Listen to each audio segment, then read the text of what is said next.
The signs of the season are all around us. Volunteers are knocking doors, caucuses are caucusing, voters are voting. Countless ballots have been cast already in places as diverse as Council Bluffs, Nashua, and Myrtle Beach.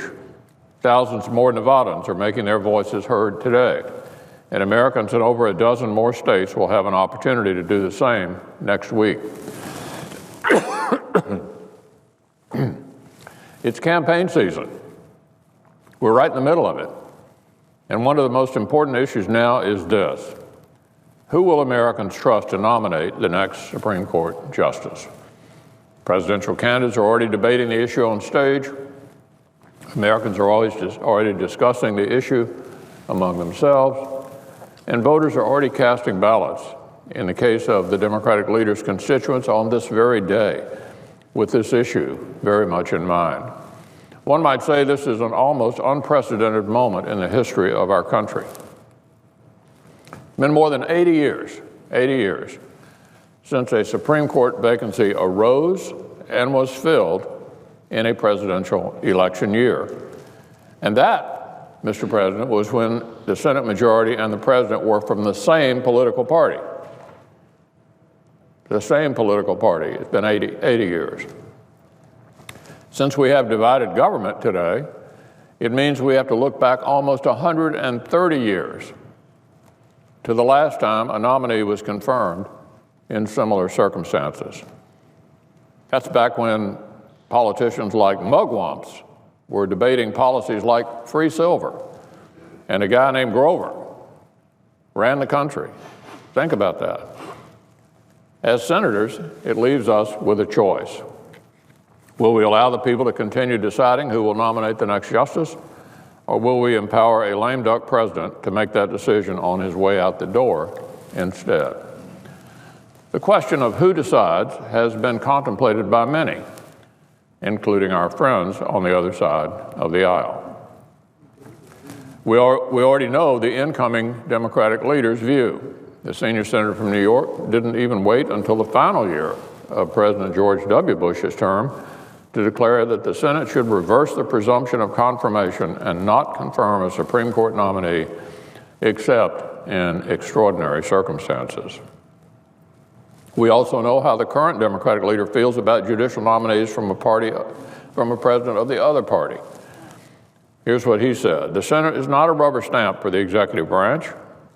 Nowhere in the Constitution does it say that the Senate has a duty to give presidential nominees a vote. It says appointments shall be made with the advice and consent of the Senate. That's very different than saying every nominee receives a vote." Well, what about the views of the top officer of this body, the President of the Senate? Joe Biden was a senator for many decades. He was a loyal Democrat. He developed enduring friendships in both parties. And before becoming vice president, he served here as chairman of the Judiciary Committee. Let's consider what he said in circumstances similar to where we find ourselves today. It was an election year with campaigns already underway, a president and a Senate majority from different political parties, just like we have today. And here's what appeared on page A25 of the Washington Post. Senator Joseph R. Biden Jr., Democrat, Delaware, chairman of the Judiciary Committee, has urged President Bush not to fill any vacancy that might open up on the Supreme Court until after the November election, warning that any election year nominee, quote, would become a victim, end quote, of a, quote, power struggle, end quote, over control of the Supreme Court. Biden said he would also urge the Senate not to hold hearings on a nomination if Bush decided to name someone. The article continued, quoting then Senator Biden: "If someone steps down, I would highly recommend the president not name someone, not send a name up," Biden said. "If he did send someone up, I would ask the Senate to seriously consider not having a hearing on that nominee." And then this: can you imagine dropping a nominee after the 3 or 4 or 5 decisions that are about to be made by the Supreme Court into that fight, into the cauldron of the middle of a presidential year, Biden went on. I believe there would be no bounds of propriety that would be honored by either side. the environment within which such a hearing would be held would be so supercharged and so prone to be able to be distorted. Whomever the nominee was, good, bad, or indifferent, he added, would become a victim.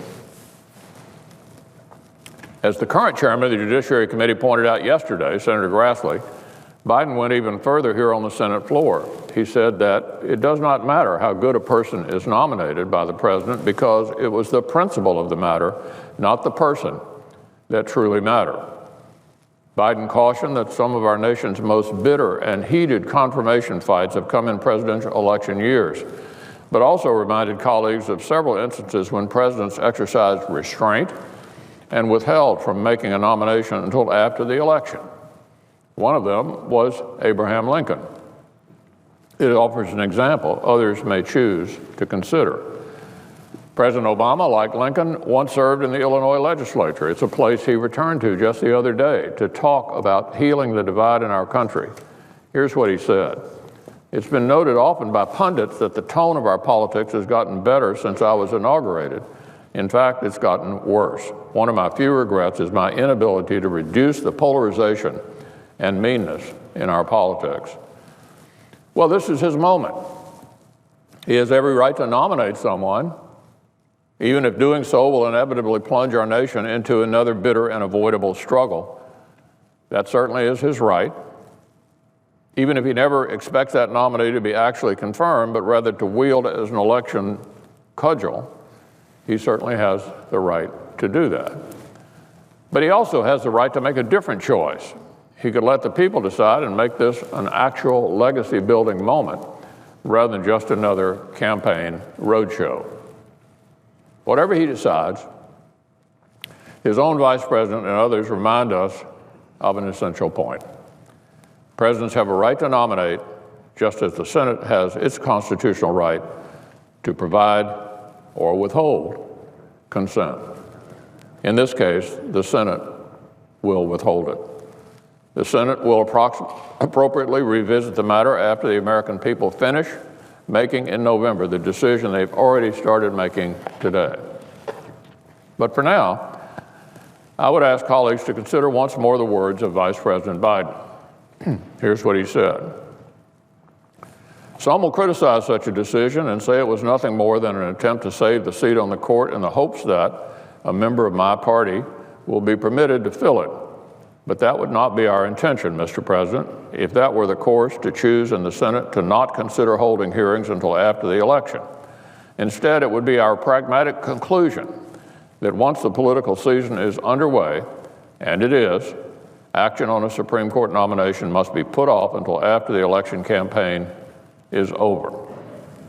That's Vice President Biden when he was chairman of the Judiciary Committee in a presidential election year. Fair to the nominee, essential to the process, a pragmatic conclusion. The words of President Obama's own number 2. What else needs to be said?